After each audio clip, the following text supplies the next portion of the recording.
Rekaman video aksi balapan liar yang dilakukan oleh sejumlah mobil viral di media sosial. Dalam rekaman video tersebut tampak mobil saling beradu balap di trek jalan lurus atau drag race.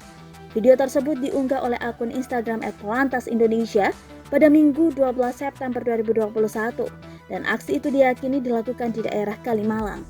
Tak hanya sedan, bahkan mobil berkategori hatchback hingga MPV ikut beraksi dalam balapan tersebut.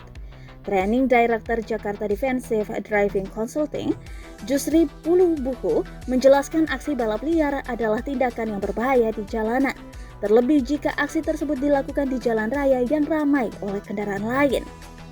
Kalau memang hobi dilakukan di tempat tertutup seperti sirkuit, jangan di ruang publik dan jalan raya, kata Jusri dikutip dari kompas.com. Dia menambahkan, tindakan hukum yang keras perlu diterapkan agar kejadian ini tak terulang. Diketahui aksi balap liar adalah hal ilegal dan melanggar hukum. Dalam Undang-Undang Nomor 22 Tahun 2009 tentang Lalu Lintas dan Angkutan Jalan tercantum hukuman 18 bulan sampai denda sebanyak 1,5 miliar rupiah.